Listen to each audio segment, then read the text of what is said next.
Okay. Now I will admit all.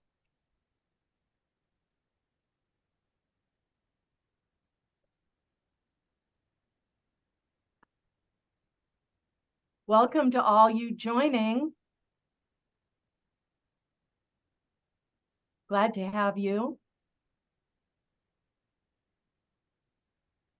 Good evening, Larry. It has been a long time since we've seen you in your library. Yes, hello. I see a couple of new additions there in the background. Always. I still think I'm going into Harry Potter's, either Harry Potter's library or the one at Trinity College. Will you all please mute? Amy, can we mute people? There we go.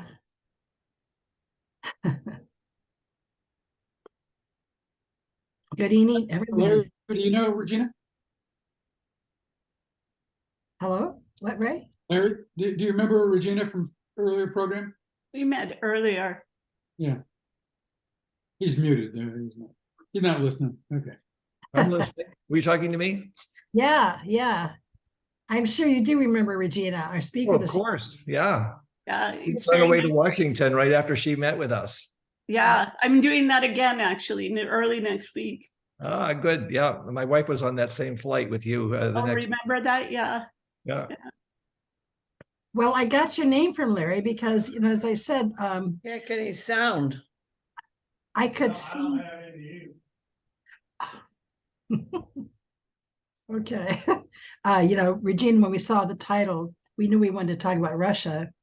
And I remember that you had spoken with us when we were still at the Willows, and that you gave such an outstanding program. Oh, golly, do you remember what year that was? 2009. Oh,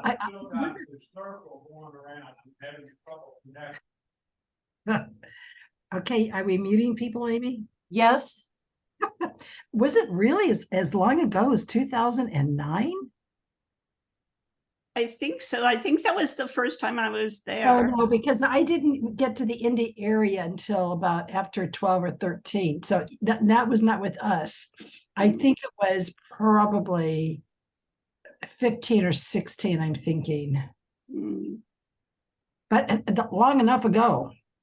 We are not your only program you've done in Indy. So we would be, it can be very, very possible.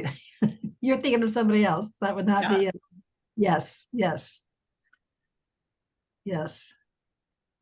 I think we weren't at the Willows in 2009. She spoke at the Willows. Yeah. We were just talking about the rubber chickens, how much we miss them.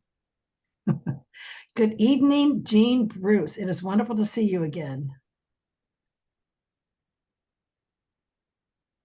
Hi, Claire. I was just thinking of you a little bit ago. We still miss you on our committee. I'm going to have a question that's going to go out to you soon. Ray's raised a question, and I love to have these questions to go out to the committee and just to put a fine point on it. I think I'm going to start. I think a lot of people are already in the room. More people will come. We're used to that. If you are not on your mute, we will mute you. So we are not hearing a lot of background noise. And I want to say good evening. My name is Dr. Betty Tonsing, and it is wonderful to see you again. We are launching off our 2023-2024 program year for the Indiana Council of World Affairs. And this evening you are attending the first of the program series for distinguished speakers. As many of you know, that goes once a month. And then during the months of February and March, we'll be exclusive on great decisions. Many of you might remember that last year we tried something a little different. Well, this one I have, and I hear just a tiny bit. Yeah, that's what I got. I can't get.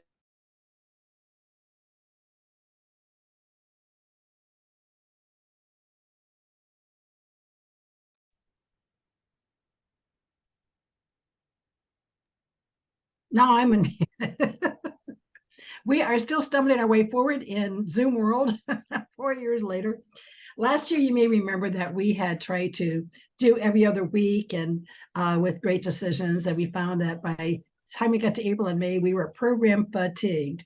So we are not going to do that this year, but you hung with us. So many of you hung with us because of the programs that we do have. And we are so grateful that you are with us. And when you come, you bring your wonderful questions. We always love to tell our speakers that expect a very robust audience from a very well-informed, and they ask great questions. So we're looking forward to this evening's program. We're going to be talking about Putin once again. I think it's remarkable that he's opening up our program year. Isn't it amazing how this man tends to dominate the world stage? So we do have to bring him up to talk about him, because no doubt there'll be a Putin theme throughout a lot of what we're going to be talking about this year. So, and we're bringing back with us a speaker we had a few years ago, when many of you might remember our meeting at the Willows, and she was talking again about Putin. And she gave such an outstanding program that when we talked about Putin, by now 8:02 for us, we could think of no one better to bring back than Dr. Regina Smyth. And so we're really thrilled to have her back with us. Before we begin this evening's program, we want to tell you very quickly about October's. You know, we used to do this at the very end, but many of you sort of leave toward the very end. We don't want you to miss our upcoming program in October. We're rather excited because it's also going to be our first hybrid. Now, that doesn't mean we're going back to in-person only, but we're going to be experimenting with some hybrid programs. We have absolutely loved the audience growth that we have had with our virtual programs. We've had many people tell us how much they really miss being in person. So we want to try a couple, 2 or 3 programs throughout the year that will be hybrid, but we want to make sure that we don't miss anybody, that nobody is able to miss the opportunity to be engaged and participate. This will be hybrid. It will be held at the Interfaith Center and in partnership with them. Charles Wells will be our moderator for what we think is going to be a very interesting program on religious nationalism. That would be Thursday, October the 12th at 7 p.m. Again, in person. Our speakers are Rob Saylor, who is a theologian, Dr. Rob Saylor, Dr. Reverend Rob Saylor with the Christian Theological Seminary, who has quite a bit of deep experience lecturing on matters of this. And he introduced me to somebody by the name of Andrew Whitehead, a colleague of his, Dr. Andrew Whitehead. And the 2 books that he has authored and are considered outstanding studies on this, I think will perk your interest for this. He first wrote Taking America Back to God, Christian Nationalism in the United States. And then I believe a more recent book, the more recent one is American Idolatry, a Christian Nationalism Betrays the Gospel and Threatens the Church. It will be very interesting.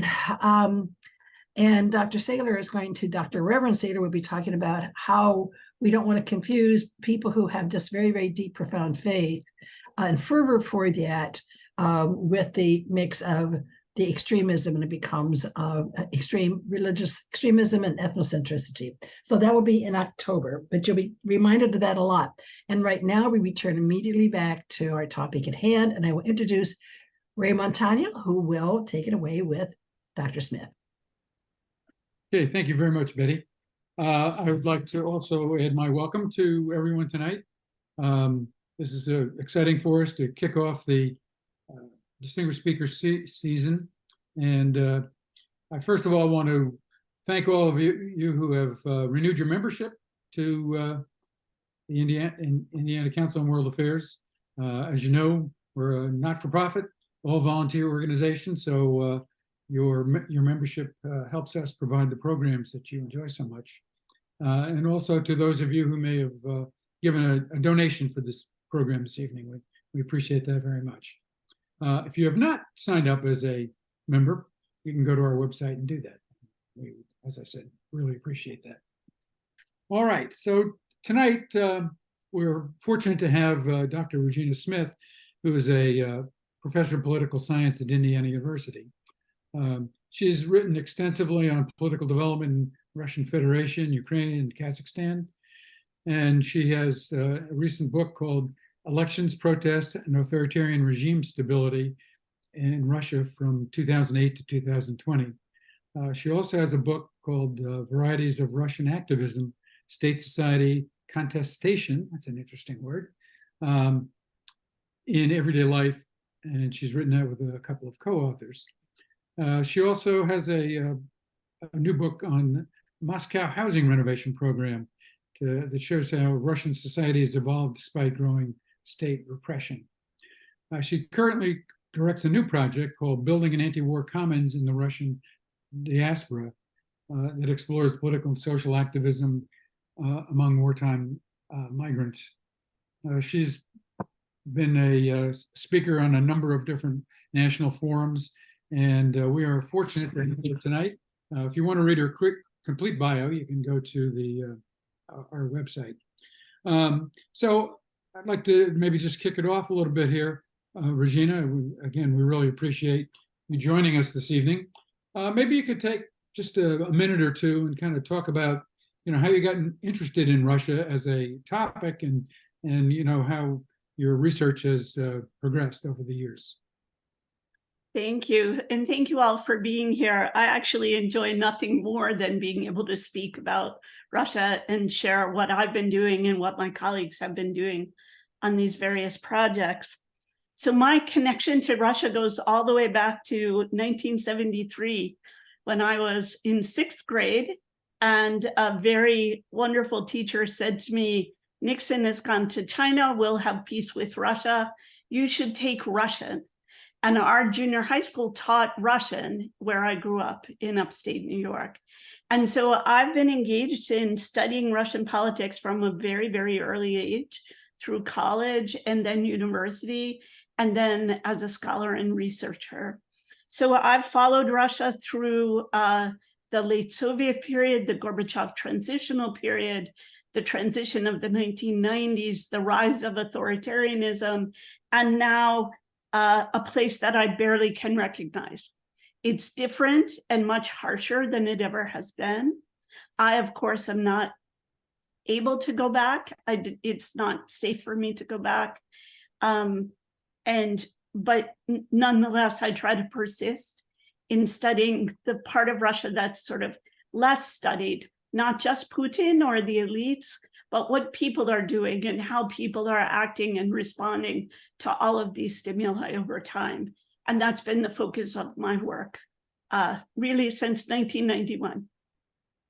Okay, well, thank you for joining us tonight. We appreciate this, bringing your expertise to us. So again, tonight we're really kind of focusing on the Russian-Ukraine war. And maybe we could start with a little history. Why is kind of the myth persisted that Ukraine is part of Russia, or maybe it's not a myth? And maybe you can clarify that for us. And what happened to the Ukraine-Russian relationship after the breakup of the USSR? And maybe a little further, where does this whole Nazi idea come from? Thank you for all three of those points. So the first thing that I want to say is that there's a lot of disinformation in this war. There's disinformation from the US, there's disinformation from Ukraine, but most of that disinformation is meant to protect the battlefield. That makes it hard for people like you and I to know what's happening in the battlefield on a day-to-day basis, but it's to protect the soldiers and the battle plan, and it makes sense to us. On the other side, Russia has engaged in almost daily and very outrageous disinformation from many years before this war. The myth that Ukraine, and it is a myth, that Ukraine is Russian, has been propagated since the early Putin era and was sort of codified in a 2019 speech where he claimed very clearly that Ukraine was Russia's little brother and really should be part of the country, Russia. In fact, nothing could be further from the truth. Ukraine has been contesting for independence for centuries. Many of the historical landmarks, epic moments in the rise of Russian Orthodoxy took place in Ukraine and have Ukrainian character. Ukrainian language has been growing increasingly distant from the Russian language. So any idea that they speak the same language is not correct and changing over time. But the real point is that since 1991, Ukrainians have seen the breakup of the Soviet Union, Ukrainians see themselves as independent. They have defined an independent state, they have different institutions. And after the first the Orange Revolution and then the Euromaidan crisis, they developed a very distinct Ukrainian national identity that is not predicated on what language you speak. You can speak Russian or Ukrainian. It's not predicated on whether you go to a Ukrainian Orthodox or a Russian Orthodox church. It is a global Ukrainian identity that joins all peoples together. But the Nazi myth is one that comes out of that history. So in World War II, as Ukrainian nationalists were fighting for independence, Ukraine was sandwiched between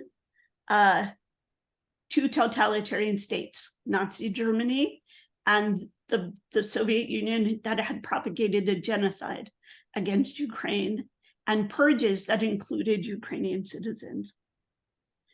Some nationalist figures joined the Germans to fight the Russians and throw off Soviet oppression. One of these now symbolic touchstones for some fighters in the Ukrainian military was Stepan Bandera. Now, Bandera was an extreme nationalist. He did indeed work with the Nazis against the Soviet occupiers. And it is true that there is a stream of radicalism that runs through Ukrainian national groups that invokes this old story. There's been some very good reports in both the Washington Post and the New York Times. But this, to me, is not the primary story of what's happening in Ukraine, of course. All countries, including Russia, have significant Nazi tendencies in the far-right nationalist movement.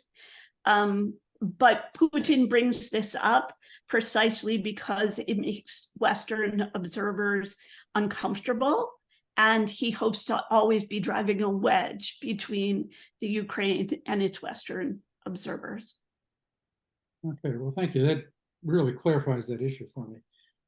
So if we think about the 2 years ago, well, maybe the year before that, but what motivated Putin to actually do this? Was this a distraction from internal problems? Do you think the fear of NATO was really legitimate? Was Ukraine really ready to join NATO?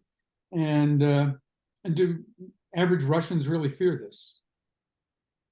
So it's been a sort of drumbeat in Russia that Russians should fear NATO and American aggression. So do Russians fear that when they're told that there is an aggressor? Yes, some of them do. Not as many as we think do, but some of them do. And this goes to the real nut of your question. Why did Putin do this in 2022? We have three theories that people can contest, fight over very stringently. The first one is the one that you've already articulated, that this isn't a war of aggression, that Ukraine belongs to Russia, that this is simply Russia sort of reclaiming its place in the world and a sort of natural progression, as it did when it annexed Crimea in 2014. Again, this is a false narrative that Russia's put out there, but it's certainly a narrative that has some traction in Russian society. A second story is the NATO story. You hear this a lot from American academics who work on the level of international politics and realist political theory. And they ascribe to a theory that really better describes a bipolar world in which strong states have a right to have a higher status than smaller states, and that when they are threatened, they will attack. So this has been used by scholars like John Mearsheimer and others. There's an article in Harper's Magazine, this week, about a new articulation of this by Professor Detsch that says the same thing. Now, this goes back to a moment in history where whether or not Russia was promised that that NATO would not expand after 1991.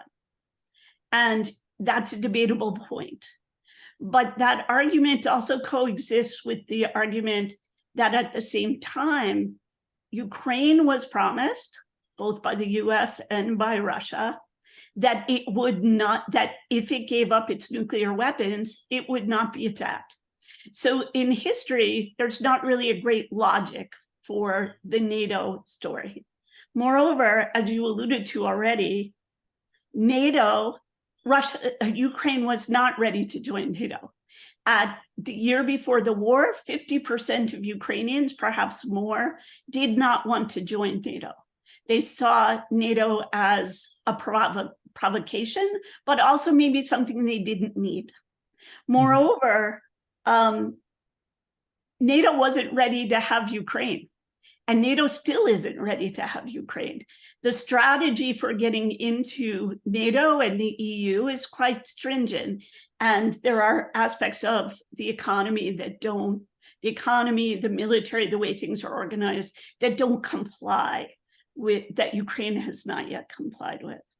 And then the third reason, and I'll keep this brief because I think it might be something people really want to talk about, is that Putin was being challenged by his people and by his economy. And I believe, this is my preferred theory, that Putin faced re-election in 2024, and it was going to be difficult. Yes, he was going to win, and he could control those elections. We know that he controlled elections. That doesn't mean that there wouldn't be protest. Protest in Russia was growing right before the war. Remember, Alexei Navalny returned to Russia and met with the largest protest that had happened in Russia since the fall of the Soviet Union, bigger than any other protest events. They were nationally spread across the country. The kinds of things I study about local level protests were growing. Society was changing and making demands on its government. And you started to hear rumblings that Putin was great, but he was old and out of touch. He really didn't know what was going on. And it was time for him to leave, much like the young people talk about President Biden in my classes. So Putin was facing a challenge. And I think that he thought he was informed by his advisors that he could invade Ukraine, win in 3 days, and get the kind of popularity bump that he had gotten after Crimea, and that this would carry him through that election and seal his presidency literally until his death. Well, that's interesting, those three different perspectives. And so policymakers in the United States, where do they fall on that kind of 1, 2, 3, or does it matter? Well, I think that they try to stay out of this very particular debate because it's a little toxic. But I think Republicans are closer to, some Republicans are closer to the NATO. Russia was promised and we should respect that. And small states are not as powerful as large states and we should respect Russia.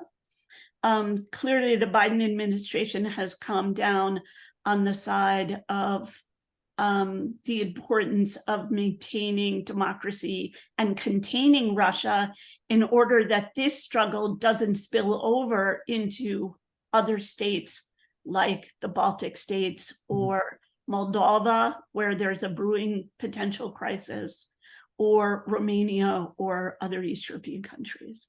Okay, all right. Maybe we could talk a little bit about the war itself. We hear a lot of stories. One about the ineffectiveness of the Russian army. Is it really as ineffective as it's made to sound, or yes, what's the reality there? I mean, yes, compared to our expectations about what this powerful military, the second military in the world, could do, it has been utterly stymied by a very small country with quite a small army and not a history of tremendous development in the military sphere. And this was a shock to everybody, more so to Putin, I think, than anybody else. Putin, about 2010, launched modernization of the Russian military. So he decided to modernize the military, spent a lot of money, invested a lot of capital in both personnel and in weaponry. And he expected his fighting force. We knew there was a big military gap after 1991.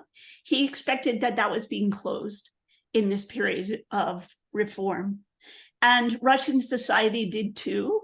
No longer were Russian young boys draft dodging at such high rates as we saw in the 1990s and early 2000s. People were proud to go to the military, and they were going at higher rates than they ever had.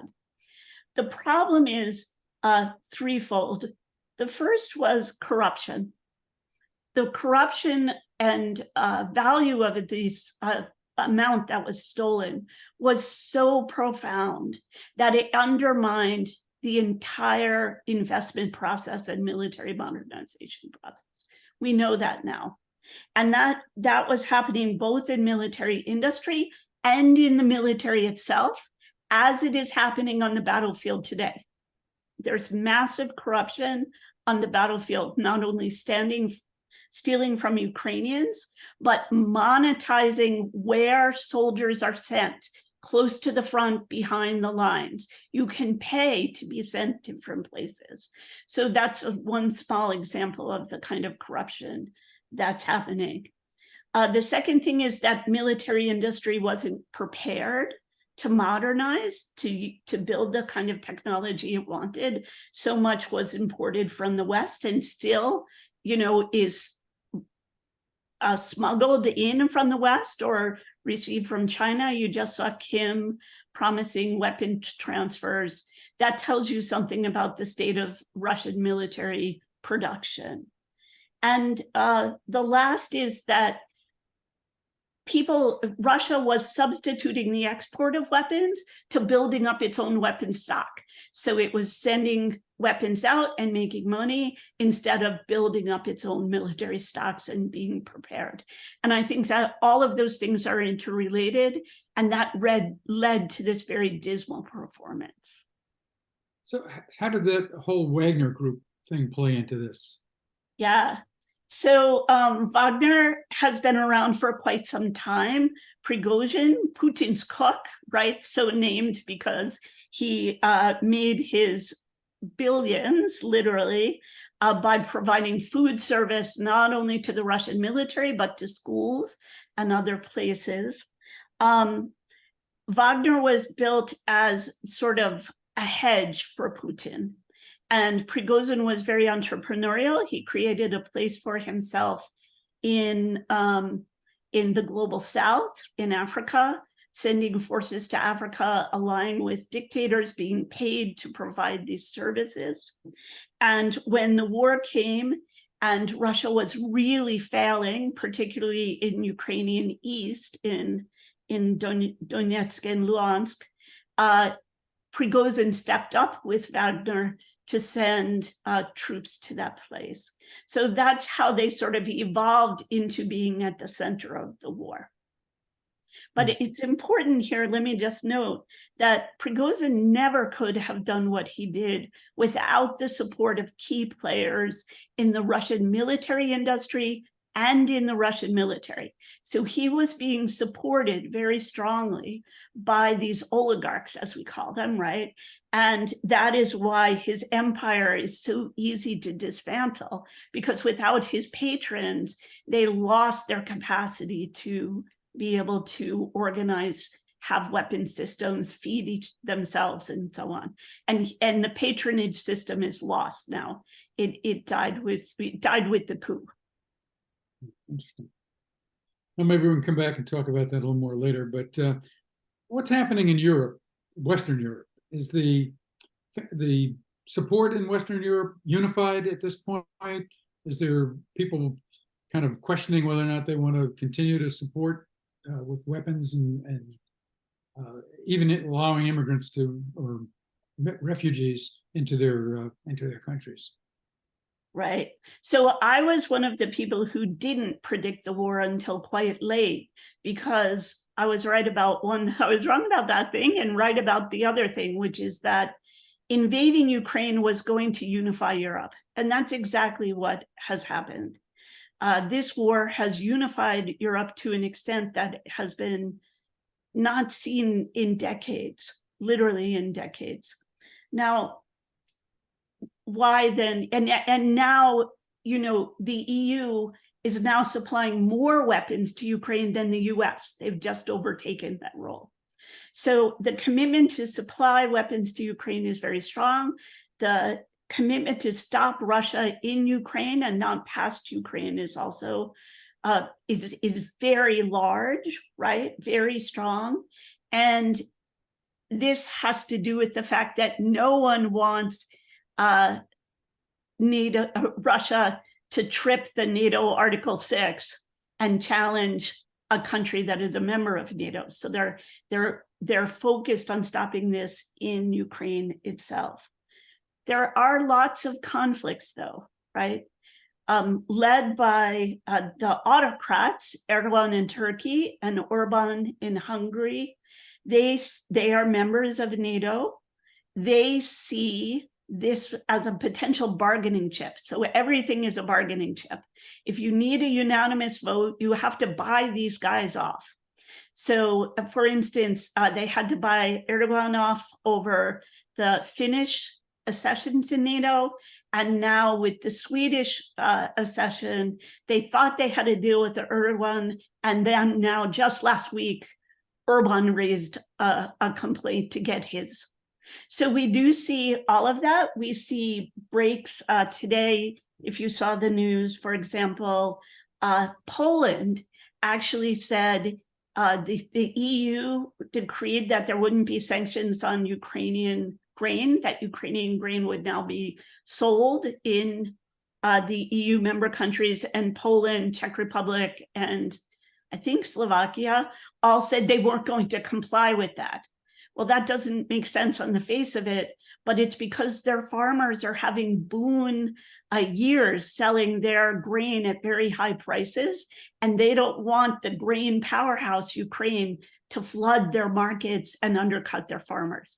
So these kinds of constant conflicts are coming through, and what those people also want is a little extra support, a little extra subsidy in order to make this viable for them.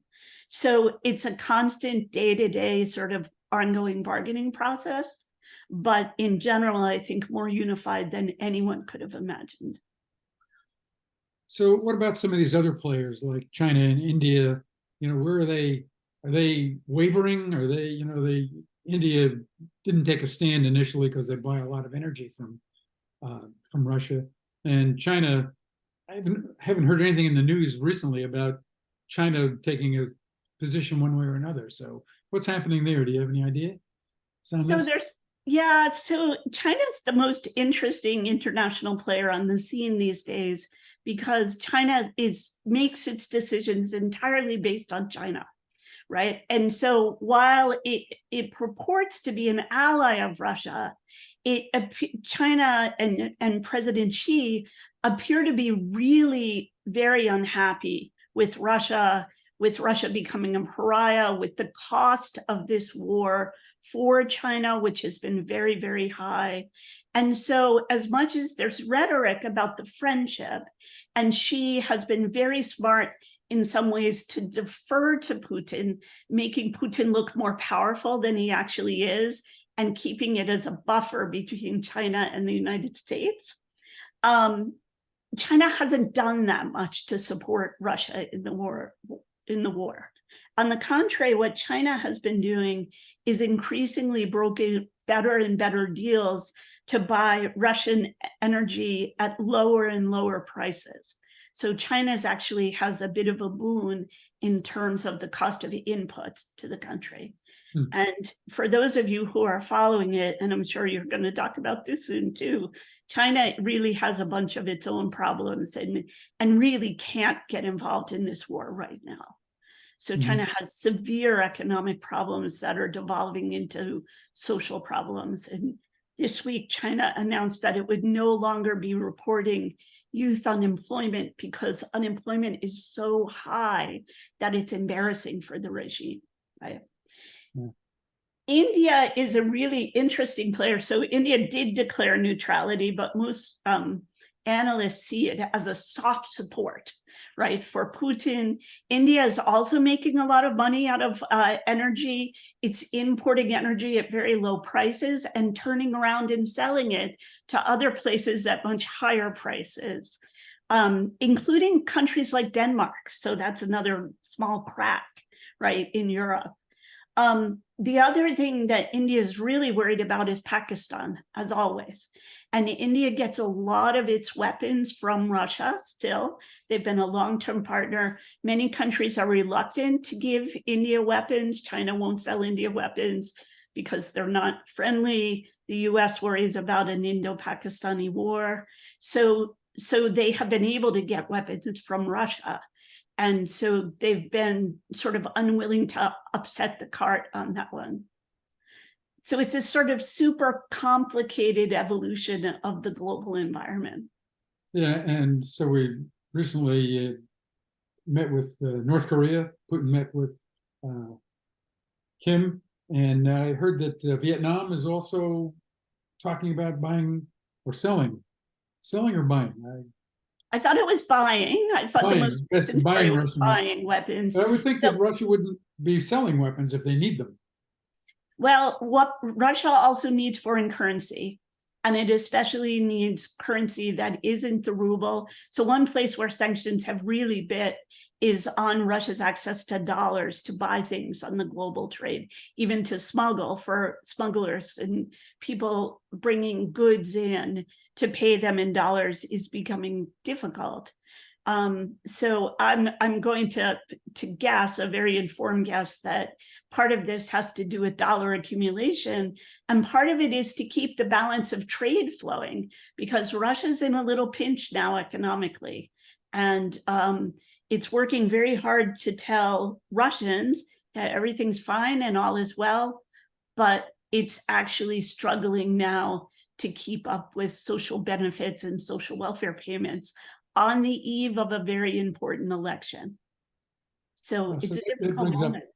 That brings up, this other question: what's happening internally in Russia? Is public support apparent?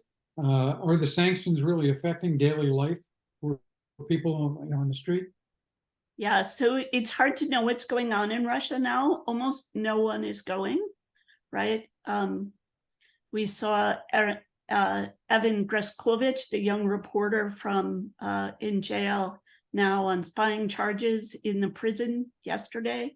So people are very afraid to go. Almost everybody's afraid to go. Scholars, business people, and others. Polls are hard to trust because people aren't telling the truth. The new laws on slandering the army or using the incorrect language to describe the war have really frightened people, and the long prison sentences have only informed that. So, but we do know some things about what's happening. If you watch very closely, there's a lot of sabotage happening in Russia now, both military sabotage, arson attacks. Today, there were attacks on the Moscow airport, for example, that looks like the effect of saboteurs. So not all of these people are Ukrainians. Some of them are Russians. We know that Russians are perpetrating attacks on conscription centers, for example. We see in polls, even though it's dangerous, a decline in support. So even though support looks very high, it's consistently declining. And from that, we infer that that decline is real and that it's much bigger than what's reported in the statistics and in the numbers. And we also know that business people, that the sanctions are having a bite. Inflation is very big. There's scarcity of foodstuffs. There's scarcity of inputs. You may have seen last week, 2 Russian planes had to make emergency landings in the agricultural fields because they don't have the parts to fix them anymore. So there are starting to be very serious compromises in everyday life, especially if you look outside of Moscow and St. Petersburg.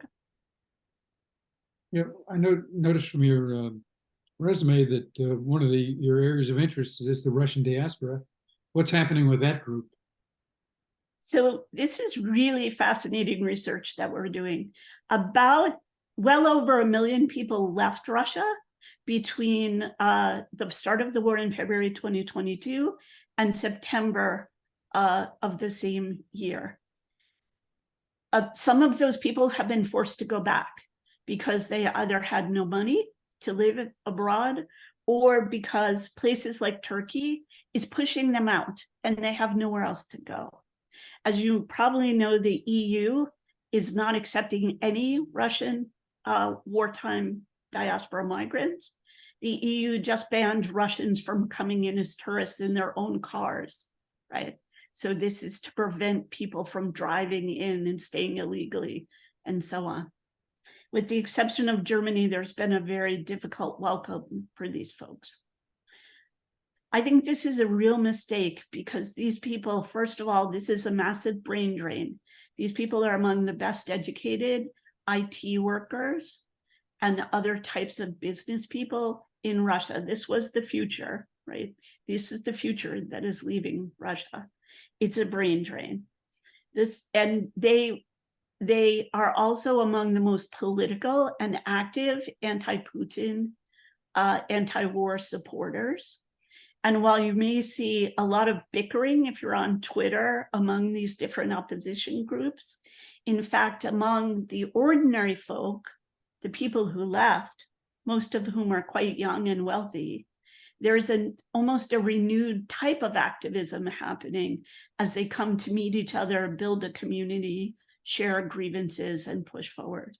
So, and the US government and the world the global governments have now become interested in the diaspora as a way to agitate within Russia, right? As a resource, as opposed to a liability. Oh, that's interesting. Before we go on here, I just want to remind everyone in the audience, if you have a question, we're going to move to public Q&A here in about 5 minutes. And so if you have a question, you want to send it to the chat, and I would prefer if you ask the question yourself. So just send your name and say, I'd like to ask a question, and I'll call on you in the order that the questions are received. So just send it to me. My name is Ray Montagno there, and I'll manage the asking the questions there in a little bit here. So maybe we can look to the future just a little bit here. Can the war escalate? Are we destined to see a stalemate for the next several years? And you know, is there something that maybe would draw the West into actual combat? There's the use of weapons of mass destruction or something. You know, what's the future look like here for this war?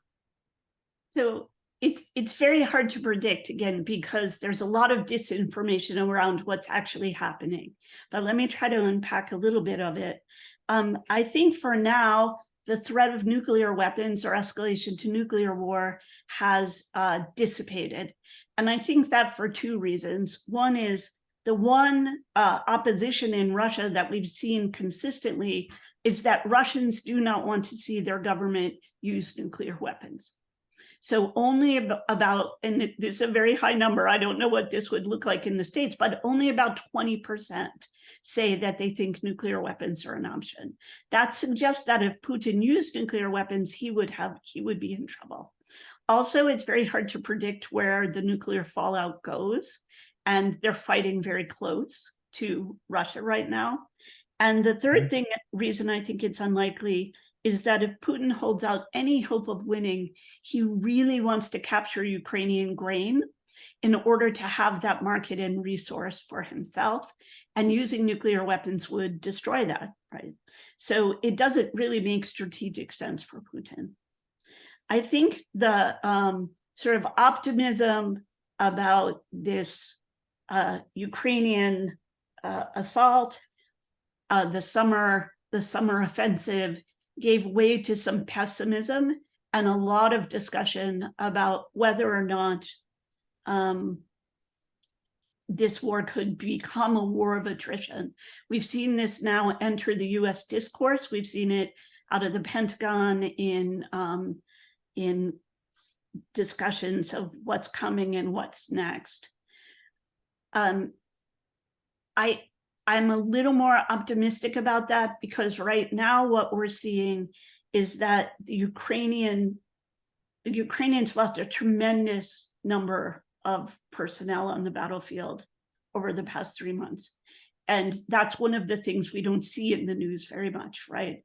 But the casualties for Ukraine have been extraordinarily high, while the casualties for Russia are much higher than Ukraine as a proportion of population. There's no comparison.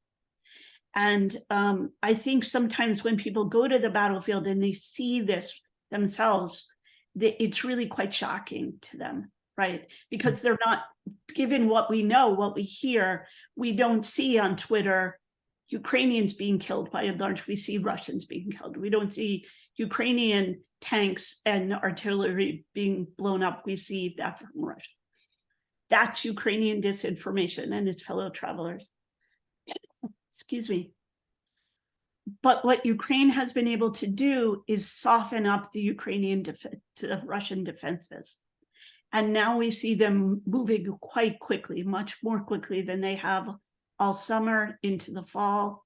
They are now within range of a lot of targets that they have wanted to be able to hit. Weapons depots, command centers, military barracks, and almost every day we're seeing new targets being hit deeper into Russian-held territory. And this could very well be a turning point. And that's what I believe could be happening, that now the Ukraine is back to the strategy that has been so successful for it, which is to soften massively with artillery attacks, with missile attacks, and then follow behind once it's more like a cleanup operation. And this may Well, be. do you think I was going to say, do you think the F-16s were going to make a difference? So I see they're being now. Yeah. So the F-16s are coming in because Ukraine has been able to mostly wipe out Russian missile defense in Ukraine. So the fear of the Biden administration was pictures of F-16s on the ground being shot out, and the discussion of how much each one of these planes cost and how much we're wasting in Ukraine.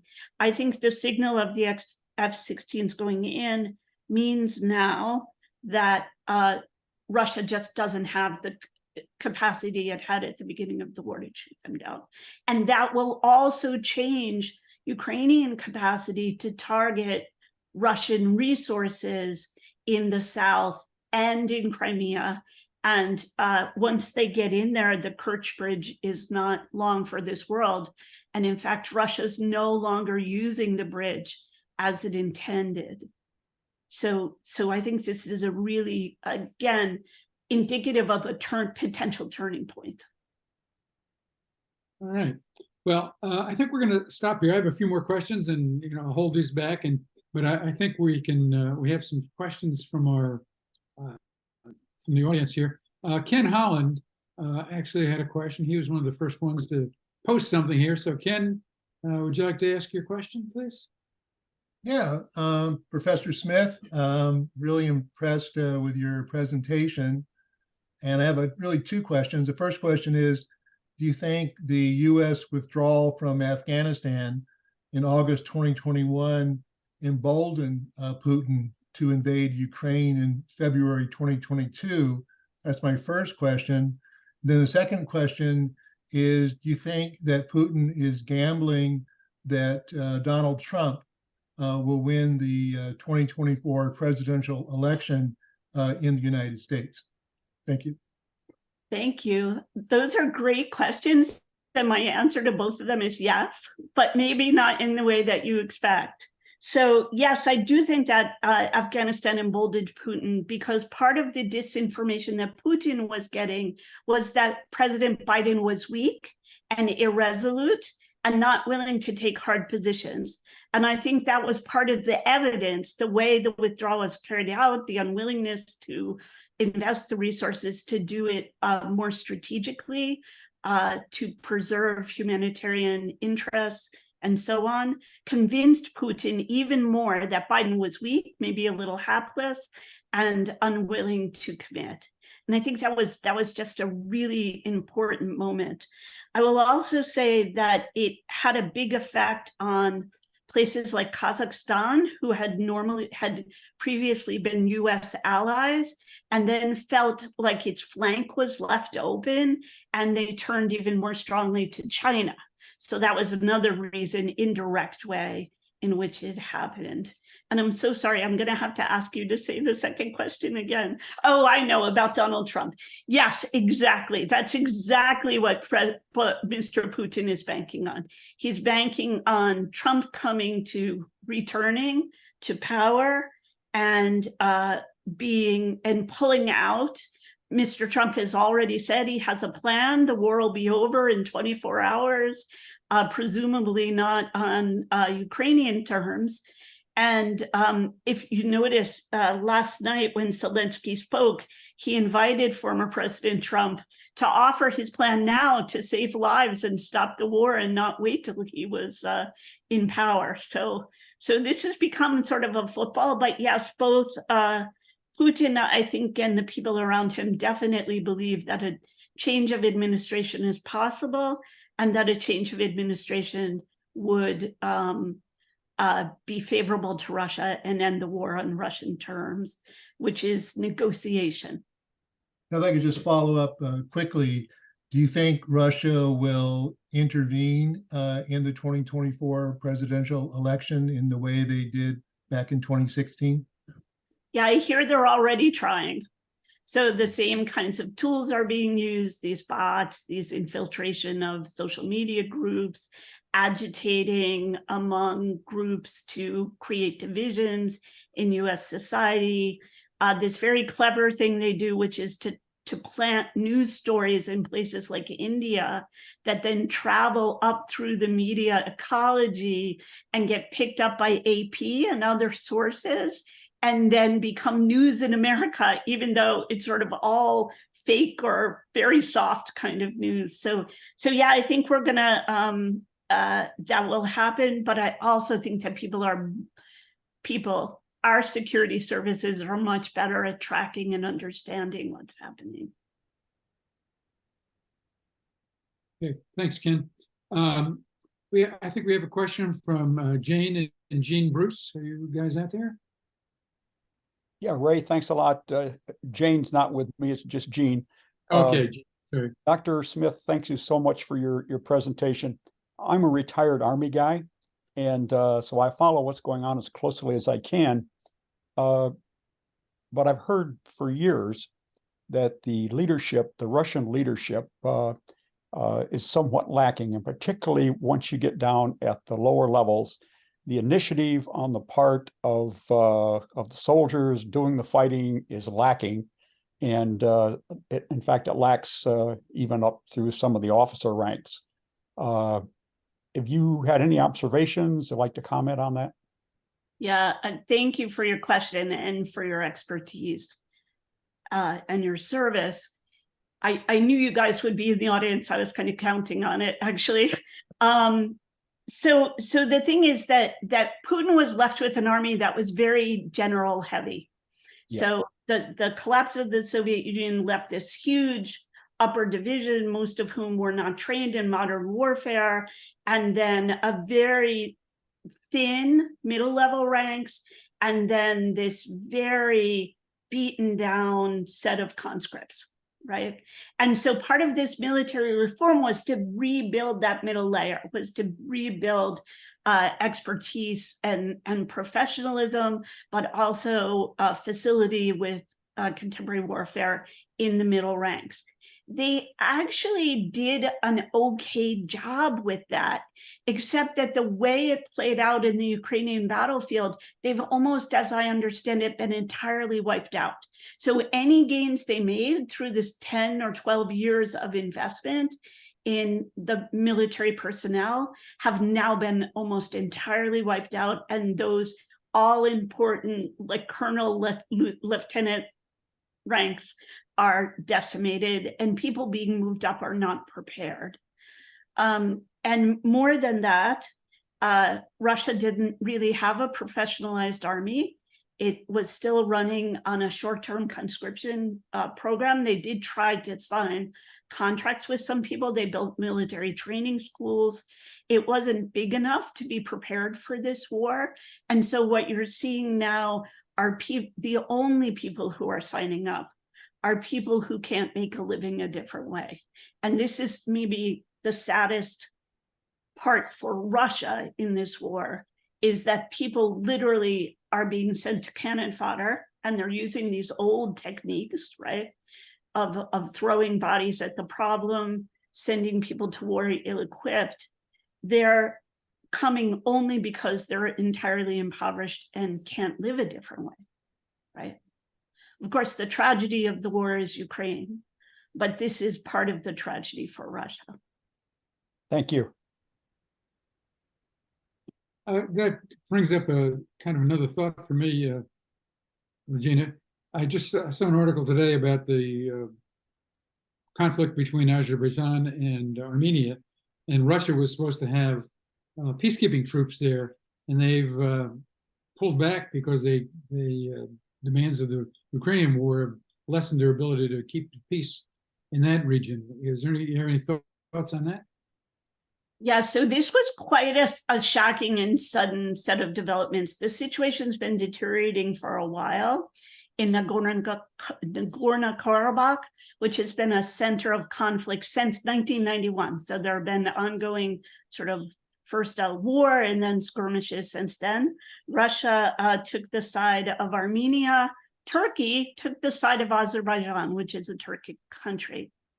It looks now like what it has turned into is an alliance of Russia and Turkey to withdraw and support Azerbaijan over Armenia. And the Russian base in Nagorno-Karabakh was destroyed yesterday by Azerbaijani forces. I suspect that this has to do with some of the wrangling of Erdogan. Erdogan was in Russia recently. Notice everybody comes to Russia because Putin is under sanction from The Hague to be arrested. He can't travel. But I suspect that Erdogan, who has done this great job of playing off between Russia and the EU and NATO, has actually made some sort of deal where he can win and the Azerbaijanis can win, and this region will be now conceded to Azerbaijan. So it's really an indication of Russian weakness. It's another sign of Russian weakness. Thank you. Lois Meyer, are you out there? You have a question?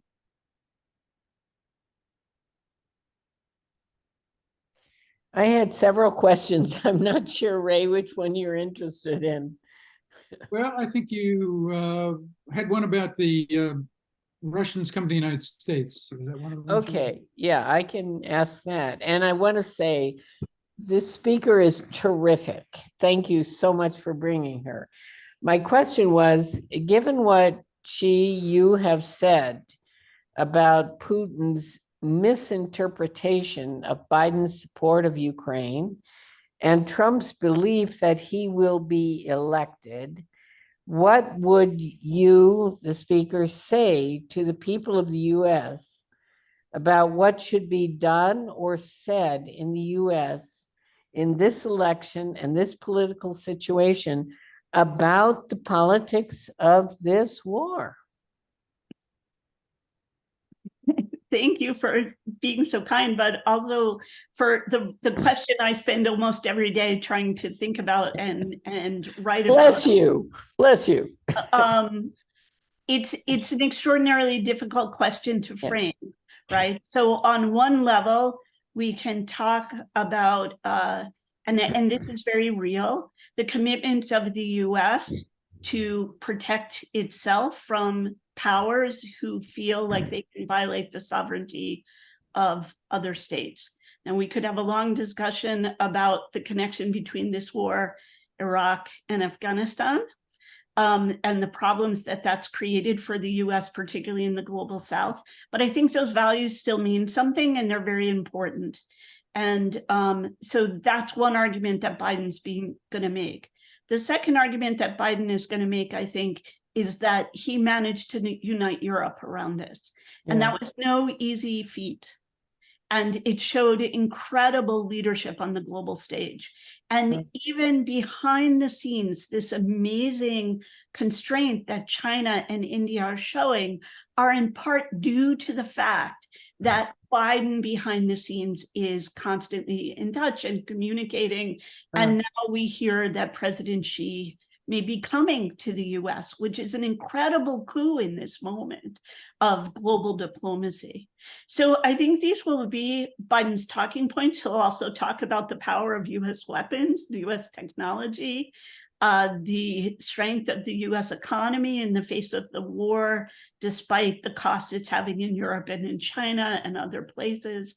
So I think he has a platform to make, but it's complicated. And as you already hear, it's a lot of words. And it's going to be easy for a candidate like President Trump to say it's too expensive and we need to spend our money at home. And this is going to be the point, is to always be discussing the nuances of this so that people understand more profoundly what the cost is of not pursuing or stopping Russia in Ukraine. Thank you. Thank you. Thank you, Lois. I have a question here from Mirhan Hormuzdi. You out there, Mirhan? Yes, I am. All right, thank you.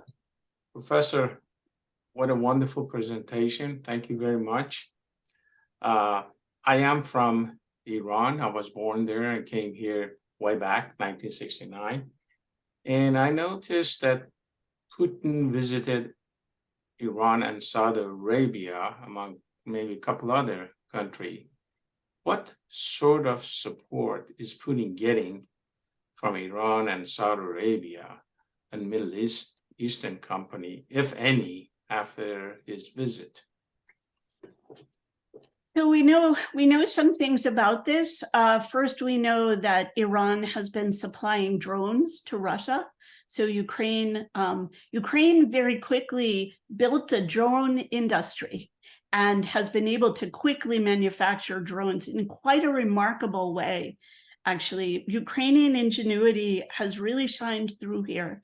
It's a country that's been massively underestimated by almost everybody on the planet except the Ukrainians themselves. So that's been some change, actually, to have Iranian drones supporting Russia.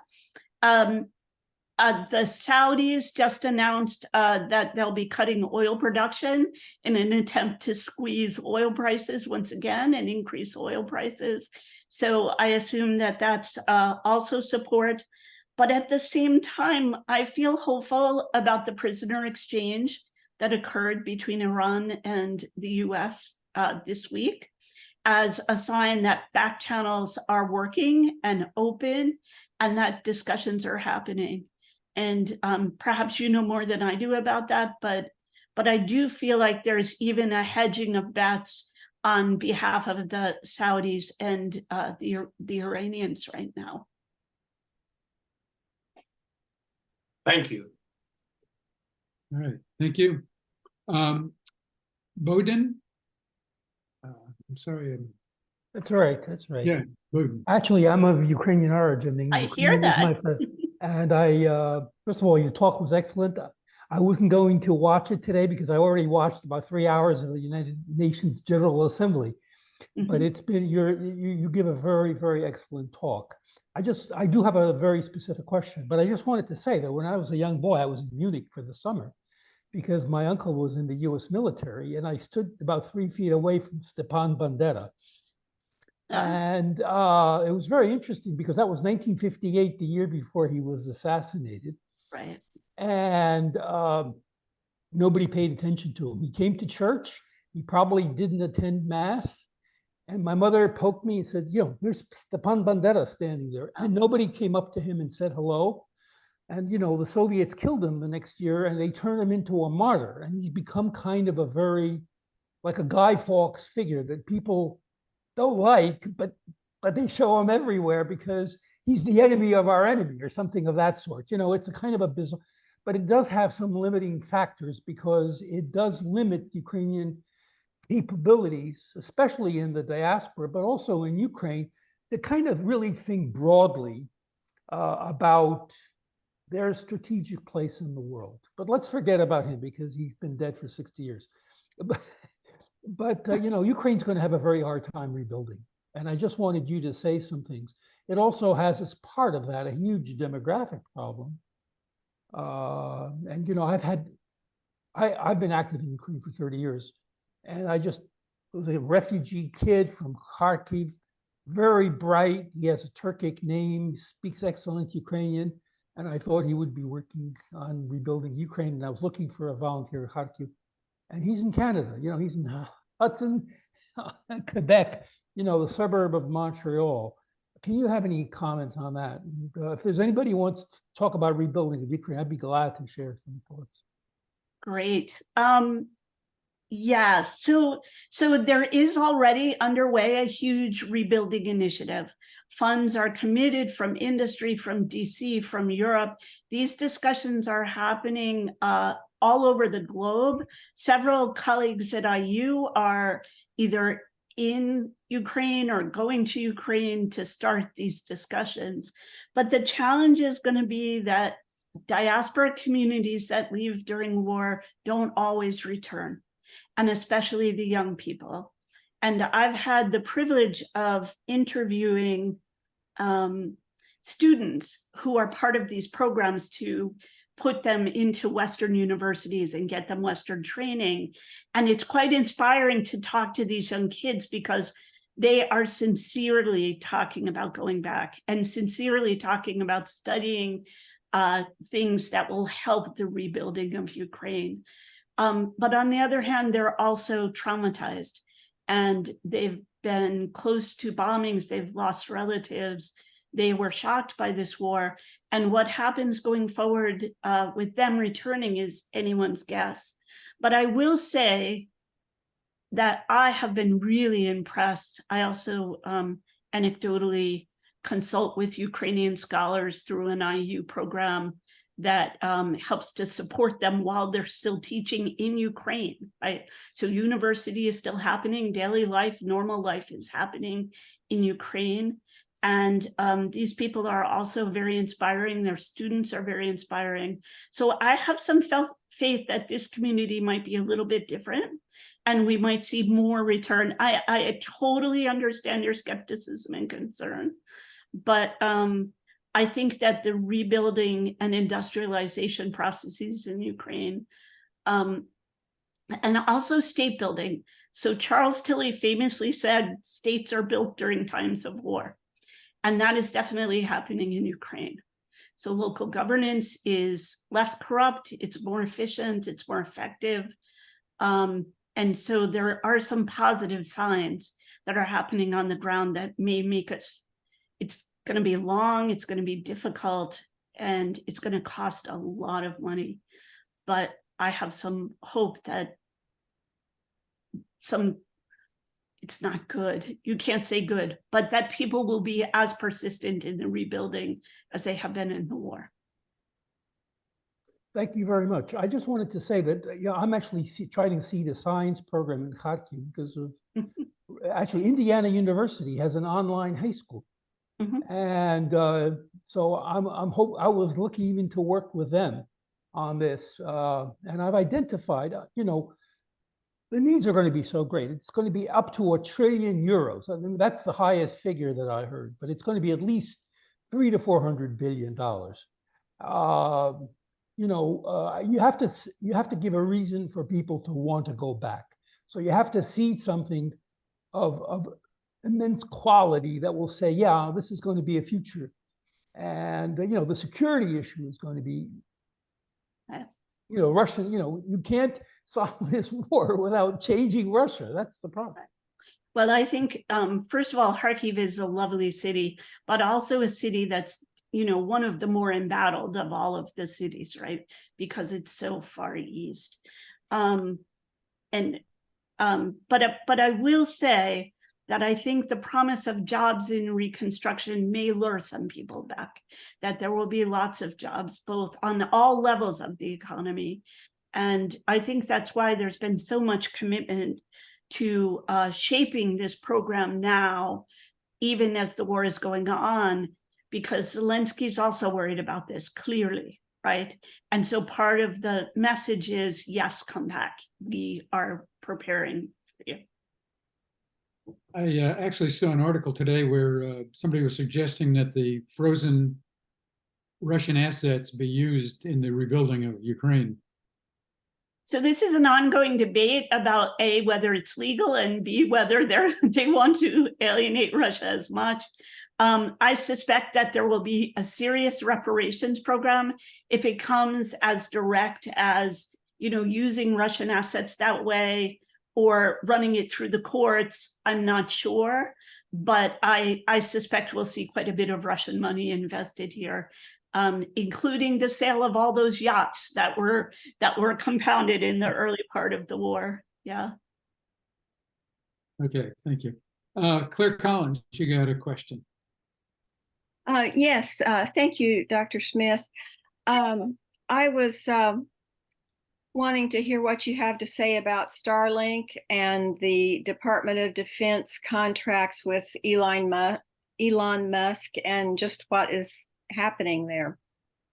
Yeah, so from the first parts of the war, Starlink has been, the Russians had early capacity to knock out communications, which they did, and Starlink. Can you explain what Starlink is for people who may not know?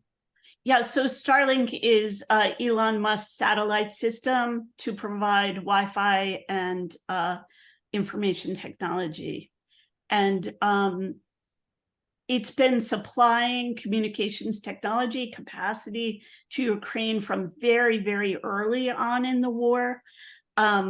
I don't know the details of these contracts. I know it's partially paid by the US. That's less publicized. The US has been very careful not to make clear everything it's doing for Ukraine.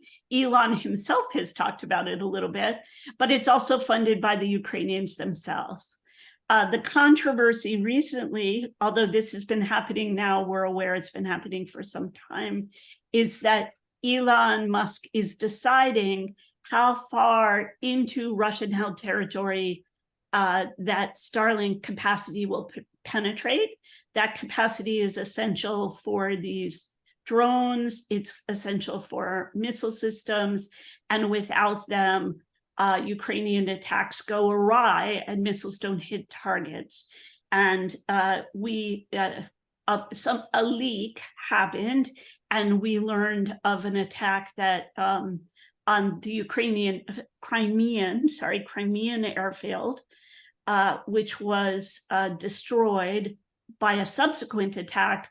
But in the middle of the attack, the request was made to turn Starlink coverage on, and Elon Musk refused to do that, saying that he didn't want his corporation to be a major player in the war or a weapon in the war, and that he thought it would escalate the war. Now, subsequently, that coverage was restored and those things happened. There was an escalation, but that's the sort of nature of the debate. My assessment of it, at least in my community, is that it means even more people are leaving Twitter in protest of Elon Musk. Dr. Smith, it's Gene Bruce here again. I had heard that the Russians were also using Starlink. Have you heard that too? I have, and I think, of course, they probably are. The problem is that they're using it in very bad ways for the Russian military. So where Ukrainians have strict protocols about who can communicate with whom and how you use Starlink and what you communicate to other people, the Russians are using it to communicate at home, reveal their positions, and do all sorts of things that you wouldn't want disciplined military to do. So it's available to them, it's on, it's there, they're using it, they're stealing Ukrainian cell phones, Ukrainian computers. This is what's happening. But yeah, I don't know if it's really been a big benefit to them. I'm not as sure. I'm sure that both sides are doing that. That's the counter to Right, each one of those. right. Yeah. Yeah, you probably Okay. know a little bit more about how essential it is for Russian technology than I do. I do know that Russia's been having a lot of time with its drone systems. They're having a lot of crash. This. All right. Betty, I think you had a question. Actually, I meant to remove that because Claire, before we all gathered, we were talking about Elon Musk. And Ray thought that I think Claire's going to ask a question. And I kept waiting for your question and waiting for your question. And I thought, well, I'm going to go on and say, hey, Claire, if you're not going to ask it, let's talk about Elon. And I was looking it up. You know, I had made the reference, we were chatting, that it makes Elon wants to look like some kind of a peace stick, and he is referring to the concern about a possibility of a nuclear reaction from Putin. But I don't think many of us see Elon as a peacenik. But no, it was just to see if Claire wanted to ask her a question. Okay, great. Well, thank All you. right, I think Ken actually had another question. So is he out there?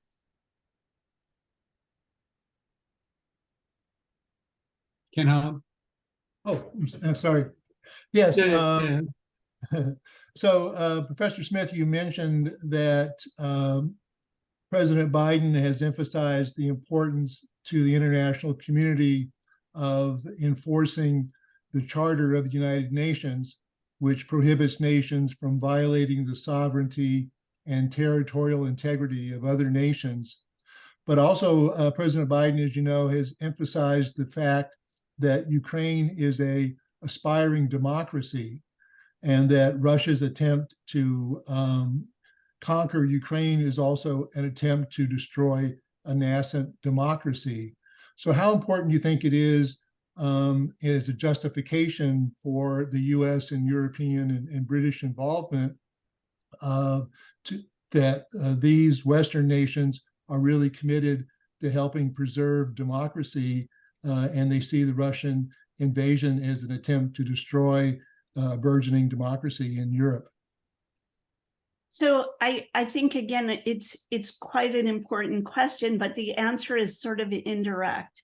So Mr. Putin has been organizing himself and allying himself with China as an alternative to Western style democracy, to convince the global South and other countries that democracy is not the best system, save all others, that there's an alternative out there. And that alternative is authoritarian capitalism that builds strong economies and allows countries to maintain their national cultures, right? And this is connected to Putin's attempt to build or instill conservative, anti-Western, traditional Russian values in the Russian population, something I've done a lot of work on. And it's also, it looks a lot like the way that former President Trump talks about wokeness and intersectionality, LGBTQ plus rights, and so on, right? That they violate national culture, that no one wants them. And Putin really set himself up as the protector of these more conservative, traditional values. And so democracy, he's worked very hard to make democracy synonymous with these cultural values that are attached to the West, that are in his mind anti-Russian. I will say that in the work I've done based on polling data and interviews and other sorts of things prior to the war, that really only about 25% of Russians ever bought into that story. They may be parroting it now. I don't know how durable that is. It may seem more palatable to them as a reason to support this war, because Russians are very uncomfortable about having attacked the Ukrainians, whom they see as brothers, once part of their country, where they like to vacation, where they had no animosity against the people of Ukraine to start with. But I think this linking of democracy with conservatism, Putin's special brand of conservatism, is really important. All right, thank you. Glenn wanted to ask a question, but he's got a poor internet connection, so he asked me to read the question for him, which I'm happy to do. Given the way the war has progressed, how likely do you consider a Russian attack on another NATO country, or the Baltic states, or any nearby non-NATO country, like Moldova? Yeah, I think Moldova is the most likely, actually, because there's a Russian region in Moldova that's been a site of contestation. There are some Russian troops in Transnistria along the Ukrainian border as part of Moldovan land. So there's a scenario in which those people could rebel and create a new kind of conflict, right? But honestly, right now, Russia's in no position to attack anyone. Russia is finding it impossible to recruit soldiers. The news of what's going on in the battlefield is out, in part because of these communications back home. So things like wounded soldiers are being sort of bandaged up and sent back to the front. And then they're posting this on their social media, and it's being broadcast through Russia. So it's not true that the propaganda machine shuts down all other voices.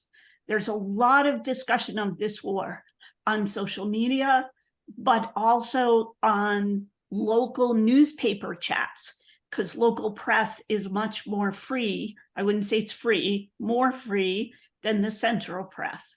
And so there are discussions, people hide their identities. They're discussing death rates, casualty rates. They're discussing these kinds of things. And so, yeah, that's what I would say is unlikely to see anything in the near future. All right. Joe Clendenin, are you out there, Joe?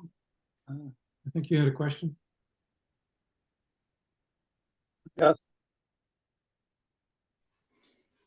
Now, my question is, given global warming and Siberia becoming more habitable and useful and resources, and Russia in not a strong position, do you see China at any point moving north to migrate into Siberia? So this has also been a big concern for about a decade. I think there are a couple of things that sort of mediate against this in the medium term, not in the longer term, so in the 5 to 10 year term.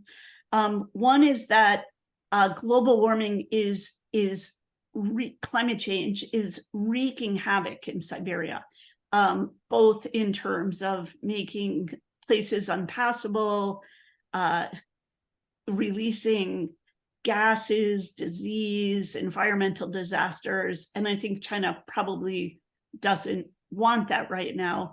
A more interesting question is China's wanting to be engaged in sort of shipping lanes in where places have now become more passable. I think that things changed a little when we saw NATO expand to Finland and Sweden. It used to be the case that Russia contained the majority of facing land on the Arctic.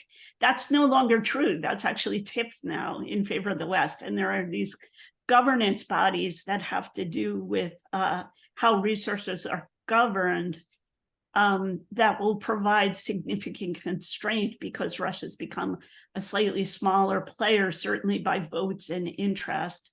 So I'm not a China expert, and I hate to predict China long term, but in the next 5 to 10 years, that seems very unlikely. China's doing a great job right now milking Russia for a lot, and I think it'll probably be happy with that relationship. All right.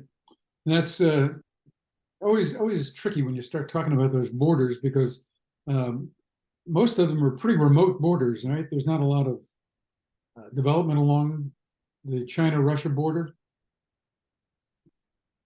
Well, I mean, there is a little bit of industry and urbanization in the south, but certainly once you get up into the north, it's very sparse populations, and the major resources up there have to do with timber, right?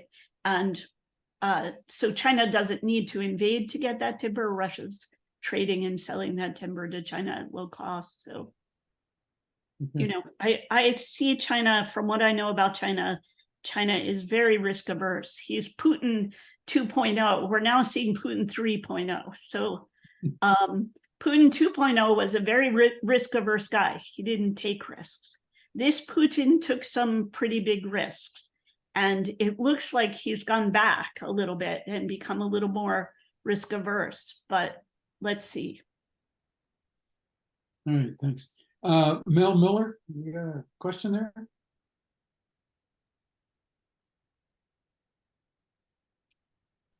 Yes, thank you. Assuming Biden is reelected, what do you see as the end game for this war? Oh, I wish I knew. Every time I form a strong opinion, something else happens, right? So this has been an unprecedented time. As a friend of mine says, what's happening on the battlefield for Russia, but also inside Russia, is that Russia jumps the shark every day. It takes these crazy, oppressive moves every single day.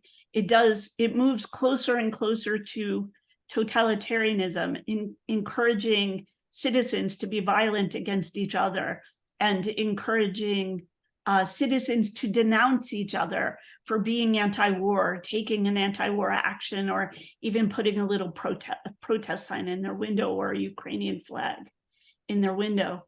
So that's only to say that it's an extraordinarily uncertain time. I will just say that it will be very hard for Ukraine to negotiate with Russia, not because it's Putin. Zelensky will do that. He has a strong spine, but the negotiation cannot leave Russian troops on Ukrainian territory because he needs his people to return, as we already talked about. So he needs a security environment that's reassuring. And he needs if Russia will just rebuild. If it has a foothold in Ukraine, it will rebuild and agitate and find a new reason or a new tactic going forward.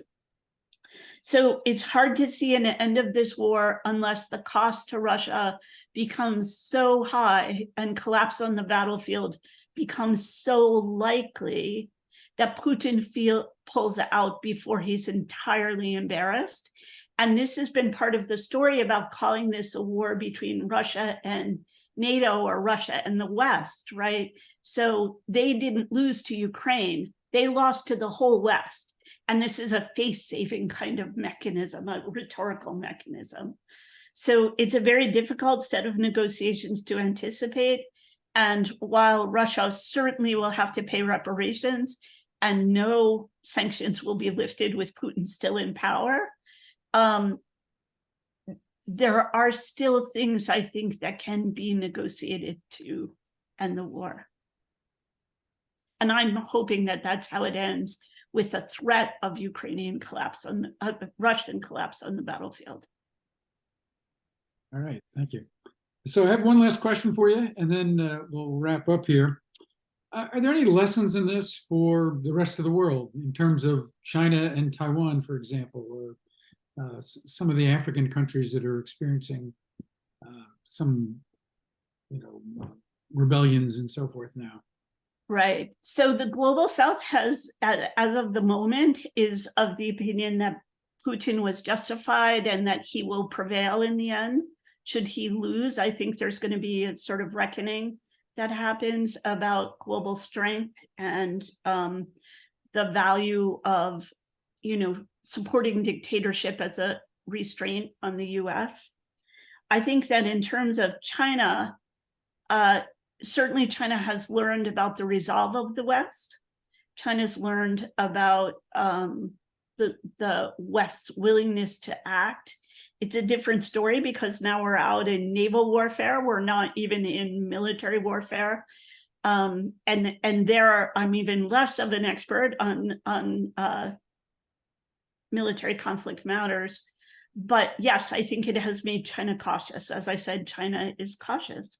And it has a lot of problems of its own. And I think that this war has definitely emboldened the West and to act together. All right. Well, thank you so much this evening. This was a fabulous talk. I know this was probably exhausting for you. A lot of questions and really taxing your knowledge on this issue. So we really do appreciate you being here tonight. Betty, do you want to kind of? No, in fact, I was just wondering if I could ask Dr. Smith, do you feel exhausted? Because like you said, since you've been 6 or 7, Russia has been something which has absolutely intrigued your mind, and you have followed that. Do you find programs like this evening just, it's exhausting going for 90 minutes, but do you also find it sort of invigorating to have opportunities to talk about this? Because we benefit from this so much. Well, I have to say, I didn't lie when I said my favorite thing is to talk about Russia.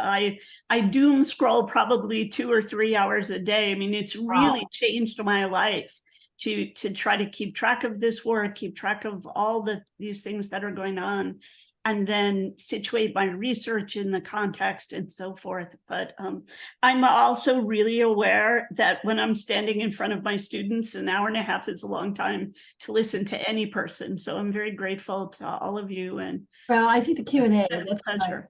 Yeah, the Q&A really, I think, helps with that too. So this has been very engaging, and we're certainly not tired listening to you at all. This has been wonderful, and it was really critical for us when we first found ourselves in virtual programming, and we did, when you were with us at the Willows, our speakers could go on for 45 minutes because people were in person and there were things they could show, and it was a little different. But we thought, what can we do to these Zoom programs? And I think by bringing in the moderated Q&A, so you've been a gift to us this evening. I think I'm so glad that when we wanted to do a program on Russia, and we thought, well, I kept thinking, who was that woman? Who was that woman? And I couldn't remember your name. And Larry, thank heavens, has a better memory plus a filing system. He was at the time in charge of the Distinguished Speakers Program. And I thought, oh my gosh, do you have her name? And he did. I am grateful. Yeah, this has been a wonderful presentation. And thank you so much. Yes, I think the audience is extremely appreciative. So thank you very much for joining us this evening. My absolute pleasure. I want to say again, just a reminder, please return again. We're doing something a little different. You may have picked up on it. We used to be traditionally in the past. We don't have to be our traditional pasts. It was always every Thursday for distinguished speakers and every Tuesday for great decisions. And we have decided that we are going to, in trying to find our speakers, to accommodate them. And they will be the second or third week of each month at either Tuesday, Wednesday, or Thursday. We'll try to keep some, but that we really wanted to be able to, rather than restricting our speakers and losing someone we'd like to have, is to give them some flexibility. So hang with us, please. You have, and we appreciate that. So we'll see you again, which will be a Thursday on October the 12th. And talking about religious nationalism or religious extremism or nationalism, and how it has infected and impacted, very sadly, civil societies. This may not be something that we would expect it probably from what we might call a rogue nation, but in fact, this is happening in civil societies and is eroding what should be a civil society. And it's very concerning, particularly when we think about this evening, will that erosion sort of leap over into kind of support for protection of democracy. So thank you for joining us, and we will see you in 1 month. Right. Thank you and good night.